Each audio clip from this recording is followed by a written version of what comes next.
Ask anyone to name the world's great canals, and they will say Panama, and they will say Suez. Almost no one names the busiest one of all.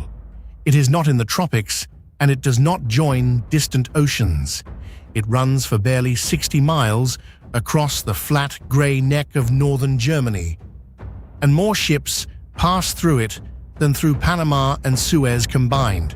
This is the Kiel Canal, a waterway built not for trade, but for war, opened by an emperor to move his battleships, widened in a hurry on the eve of the greatest conflict the world had ever seen. It is one of the most strategically important 60 miles of water on the planet, and one of the least famous. This is its story: how a canal dug to carry a war fleet became the quiet, indispensable highway of a continent's trade.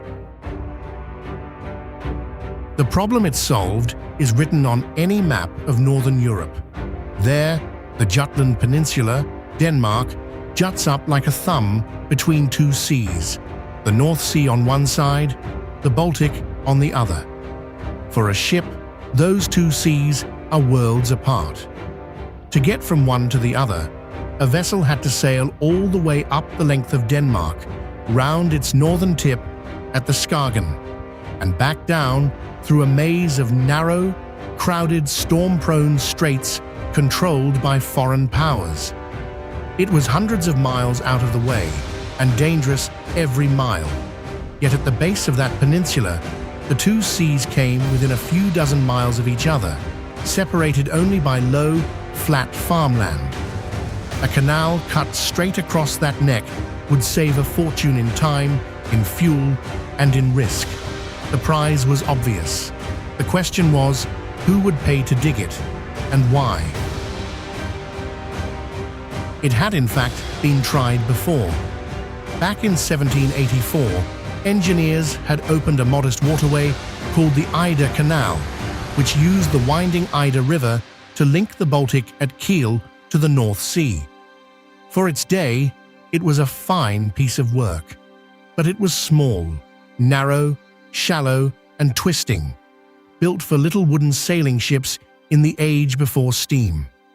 As the 19th century roared on, and iron steamships grew ever larger, the old Eider Canal became hopelessly inadequate. It could not take the ships that mattered.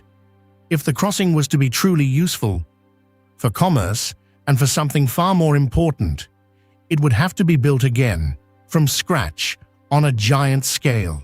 And the power that would build it had a very particular reason for wanting it. That reason was not trade. It was the German Navy. By the late 19th century, a newly unified and ambitious Germany was building a battle fleet, but its coastline had a fatal weakness. Germany faced two separate seas, the North Sea and the Baltic, and a warship in one could not quickly reach the other. To move the fleet between them, it had to steam the long way round Denmark, through international waters in full view of rival navies. A voyage of days, at the mercy of the weather and of whoever controlled those narrow straits. For a nation planning for war, that was intolerable. A canal across the neck of Schleswig-Holstein would let the German fleet slip from one sea to the other in a matter of hours, swiftly, secretly, entirely within its own territory. The canal was, first and last, a weapon. And so, it was built on an imperial scale. From 1887, tens of thousands of workers descended on the flat farmland of Schleswig-Holstein and began to move the earth, digging a channel wide and deep enough for the largest warships of the age, with great locks at each end to guard against the tides. It took 8 years. In June of 1895, with enormous ceremony, the German Emperor Wilhelm II declared it open, and it was given his name, the Kaiser Wilhelm Canal. Warships could now pass between the North Sea and the Baltic without ever leaving German waters. It was hailed as a triumph of engineering and of strategy, a shortcut that transformed the balance of naval power in northern Europe. But almost as soon as it was finished, the world of naval warfare changed and threatened to leave the Kaiser's Canal behind.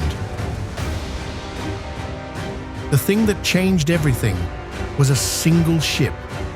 In 1906, Britain launched HMS Dreadnought, a battleship so much bigger, faster, and more heavily gunned than anything before it, that overnight it made every other warship in the world obsolete. A naval arms race exploded between Britain and Germany, each racing to build these steel giants by the dozen. But the new dreadnoughts had a problem in Germany. They were simply too big to fit through the Kaiser's Canal.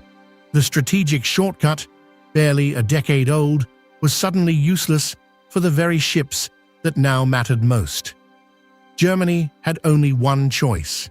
Between 1907 and 1914, it tore into the canal again, widening it, deepening it, and building vast new locks at Holtenau, large enough to swallow the biggest battleships afloat. The timing could hardly have been more ominous.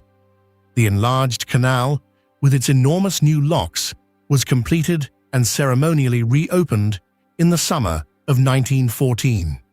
Within weeks, Europe was at war. It is one of the eerie coincidences of history. Across the North Sea, British planners had watched the widening of the Kiel Canal closely and understood exactly what it meant. That once the work was done, Germany's fleet could move freely between its two seas, and Germany would be ready. Some historians have pointed to the completion of that canal, in that fateful summer, as one more piece clicking into place before the catastrophe. The waterway dug to give the German fleet its freedom had opened just in time to serve in a world war. Throughout the conflict, it did exactly the job it was built for.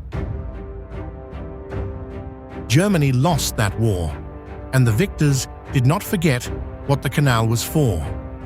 The Treaty of Versailles, in 1919, stripped away its purely national character. The canal was declared open to the merchant ships and warships of every nation at peace with Germany, an international waterway, even as Germany continued to run it. For a proud nation, it was a humiliation, a strategic artery placed under international rules. That arrangement lasted until 1936, when Hitler, rearming, simply repudiated it. After the devastation of the Second World War, the canal survived, and in 1948 it was given the plain, neutral name it still carries today, the Nord-Ostsee-Kanal, literally the North to Baltic Sea Canal. The Emperor's weapon had become simply a canal. Today, it runs for 98 kilometers, dead straight across Schleswig-Holstein, from Brunsbüttel on the North Sea to Kiel Holtenau on the Baltic.